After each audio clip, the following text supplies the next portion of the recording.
just explain to people what the book is about and why you wanted to talk to me about it. Okay. So I've been doing a lot of thinking on a question of not whether Bitcoin's going to win, how it's going to win, or how it's going to win, or any of that sort of You assume it is going to. Yeah, I make the assumption that, okay, if we're all right about this Bitcoin thing and it's the most important economic thing to happen, by its very nature, it's also going to be a huge social event, right? Like it'll transform the way society is structured.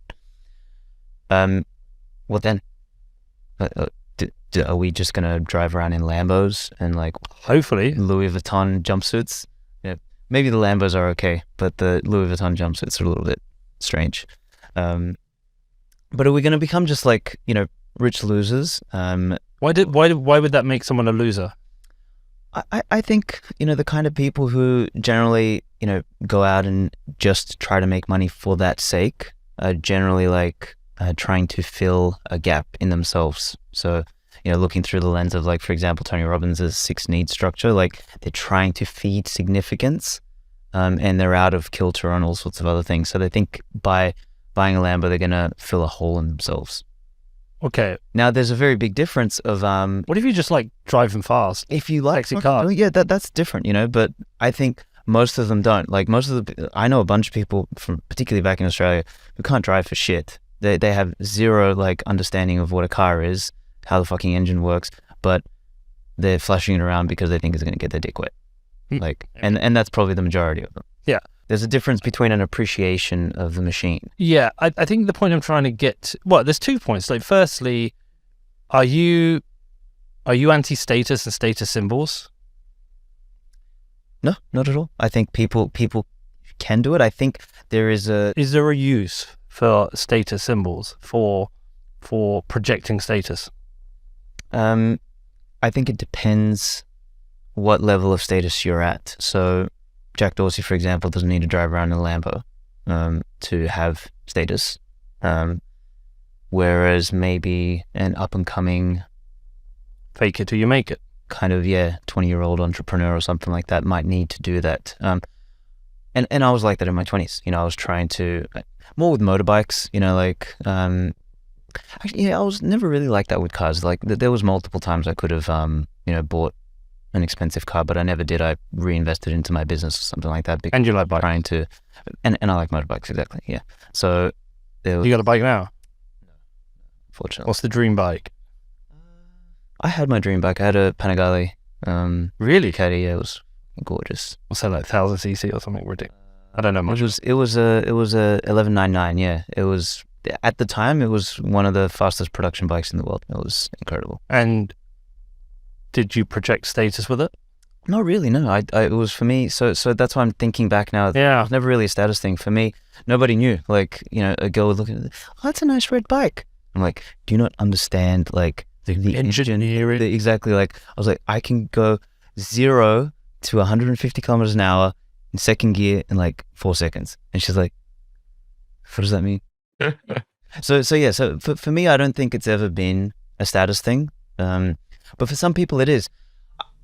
I would argue that is still like a, maybe the pursuit of status is probably quite hollow anyway. And you end up in a situation where you're lacking the substance to then substantiate why you're in that level of status. So if you're looking to just get symbols that represent status without actually building yourself up to naturally have that status without the symbol, you probably are one of the shooting stars, you collapse, sort of thing. So maybe that's my nuanced position on status. So in your book, your position is that Bitcoin will win the economic war. I just take that as a given. Yeah, take that as a given on what's next. So, but that also, like, even saying that sounds very binary. All right, it's happened, we won. All right, what are we gonna do? What the fuck are we gonna do about this? Clearly, the economic win is a transitory period. Totally. And therefore, what happens? What do we do now? Is also a transitory period. Which, by the way, we are seeing.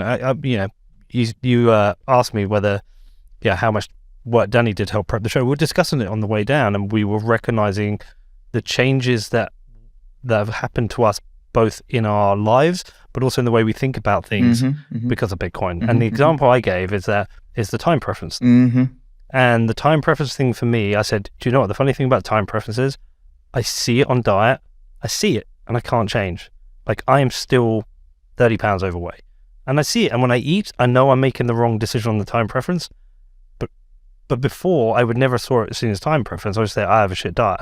And now at least I make the link. I go, I have a time preference issue with my diet. I am wanting the satisfaction now of smashing a pack of Oreos or whatever it is, or a burger, and accepting that slight increase in weight that happens every day over the space of 5 years, and then suddenly I'm 30 pounds overweight.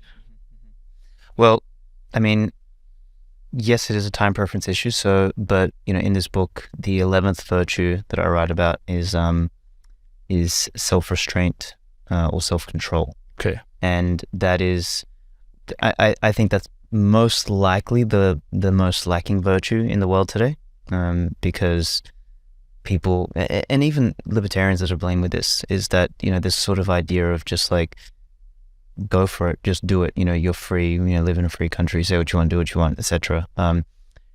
Has its drawbacks, which is sometimes the real free person. I think there was a saying, I don't know if this was Nietzsche or something like that, but the person with real strength is the one who can get a hammer and swing it at an egg, but stop it just before you crush the egg, right? So real strength is not in crushing the egg. Real strength is in the ability to be able to do that, but hold the hammer and sort of. I want to smash that fucking egg.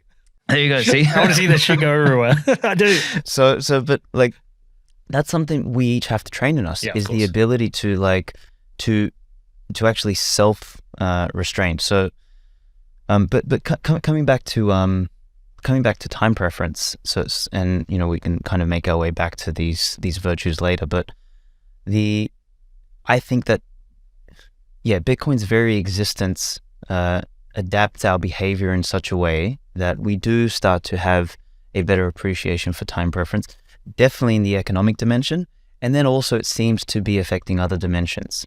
Now, I don't know how that's going to evolve over time.